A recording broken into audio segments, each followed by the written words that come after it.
नागरिकों की जान चली गई और 5 लोग गंभीर रूप से घायल हो गए। ये खबर हम आपको अफगानिस्तान की टोलो न्यूज के हवाले से बता रहे हैं, जिसके अनुसार हमले के दौरान मस्जिद में मौजूद अकरम खान, जो पीड़ित परिवार के सदस्य हैं, उन्होंने कहा कि पाकिस्तान ने मोटार दागे। पाकिस्तान जारी बात है सोच रहा है कि हमें अफगानिस्तान को कैसे मैनेज करना है। पाकिस्तान से अफगानिस्तान मैनेज नहीं हो पा रहा, विच इज फैक्ट, और वो मैनेज इसलिए नहीं हो पा रहा कि Afghanistan has nothing to lose. उनके पास कुछ है ही नहीं है लूज करने को।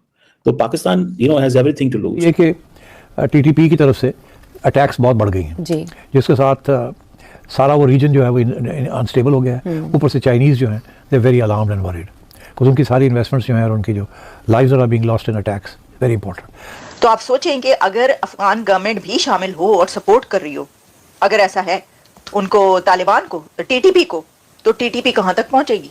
सिर्फ अटक तक पहुंचेगी? कितों तक पहुंचेगी? फिर मार्च की जो बातें हैं, मतलब आप खुद सोच लेना। यानी कि वो पेशावर मांगते हैं, ठीक है ना, वो चाहते हैं कि पेशावर हमें दे दिया जाए और हम लोग मिल जाएं अफगानिस्तान के साथ। ये काम कभी भी पाकिस्तान ने माजी में नहीं सोचा, ये काम कभी भी माजी में नहीं सोचा, ठीक है जी। कि क्या करना है, क्या इस हवाले से इसको कैसे मैनेज कैसे करना है, ये काम पाकिस्तान ने नहीं सोचा। आप तालिबान के साथ, अफगान तालिबान जो कि आपकी सपोर्ट से, खुद ही कहते हैं कि जी सपोर्ट से, वो भी कहते हैं सपोर्ट से आए, और उसके बाद टीटीपी को बनाने वाला कौन है ये भी आपको पता है, वही हाथ से निकल गए सारे, वो कंट्रोल में नहीं है। हर रोज हेडलाइंस है फ्रंट पेज की, इतने हमारे सोल्जर्स मारे गए। वी डोंट केयर कि आपने टीटीपी के कितने लोग मारे हैं, हमें तो कंसर्न है हमारे लोग कितने मारे जा रहे हैं। एंड एवरी 67667 जी is unheard of, it's a very serious issue. Unfortunately KP government साथ नहीं दे रही फेडरल गवर्नमेंट का। उसके इशू इमरान खान बना हुआ है, वो तो कुरम के अंदर जो हो रहा है उसके ऊपर भी वो they were not prepared to give any attention, हालांकि that's their problem in a sense. So we are lost, we don't know how to deal with this insurgency on our borders. हमारा ख्याल है कि प्योरली बाय मिलिट्री ऑपरेशंस, जैसे intelligence based operation कहते हैं, हम कर सकते हैं। We can't, it's not going to be possible. ये गुरिल्ला वॉरफेयर है, ये अमेरिका नहीं कर सका तो आप कहाँ से करेंगे, कैसे करेंगे? so, इसलिए there has to be some other way. अब वो यही था कि वही जो अमेरिका ने एक दफ़ा सोचा था जब उन्होंने ड्रोन स्ट्राइक्स करनी शुरू कर दी थी पाकिस्तान के अंदर, जो टीटीपी के जो लोग बैठे हुए थे पाकिस्तान के अंदर, उनके ऊपर उन्होंने अटैक करना शुरू कर दिया था।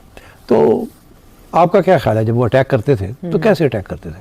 अब जो खबरें निकली हैं बाहर से, सीक्रेट डॉक्यूमेंट्स निकले हैं, उसे यही पता चला है कि वो एक हद तक पाकिस्तानियों को ऑन बोर्ड लेके करते थे। तो जो कुछ हुआ है ये कोई यूनिलैटरल एक्शन नहीं है। अच्छा, ये लग ऐसे रहा है कि पाकिस्तानी जो है तंग आ गए हैं, अफगान हुकूमत उनकी बात नहीं मानती, टीटीपी को रोकती नहीं है, टीटीपी दंदन आ रहे हैं, हमारे बंदे मार रहे हैं, बहुत मजाक, बहुत हो गया, हम नहीं बर्दाश्त कर सकते, आपने हमारी हेल्प नहीं की, अब हम जाके बम्बार्डमेंट कर रहे हैं, फिर flying into some other country, ठीक, टू डू दिस। देखिए, जब इंडिया ने हमारे साथ ये किया था ना, इंडिया का इल्जाम था कि आप कश्मीरी फाइटर्स को एड कर रहे हैं, आपके यहाँ से इन्फिल्ट्रेशन होती है, ट्रेनिंग होती है, फिर हमारे यहाँ आते हैं, फिर वो करते हैं, यही था ना मुजाहिदीन वाली, राइट। और कश्मीर तो अब उस वक्त हम कहते थे कि नहीं ऐसी बात नहीं है और India is violating international border. अब अफगानिस्तान हमसे वही कह रहा है कि आप वायलेट कर रहे हैं। तो अगर उस वक्त इंडिया के लिए गलत था तो हमारे लिए भी गलत है टू क्रॉस द बॉर्डर। तो आज हमें वो जिसे कहते हैं ना, the boot is on the other foot, उस वक्त बूट इधर था, बूट उधर है। तो अब सिचुएशन ये है कि फिर क्या किया जाए। मैं ये समझता हूँ कि इस दफ़ा जो गेम चली है थोड़ी सी ज़्यादा सोफिस्टिकेटेड है, ये उस किस्म की गेम नहीं है जो इंडिया की गेम थी। इंडिया, क्योंकि अफगानिस्तान के लिए ये कहा जा रहा था, पाकिस्तानी कह रहा था कि जी आप ऐसा करें कि ये इनको रोकें। पहले कहते रहे कि वो तो रोकेंगे,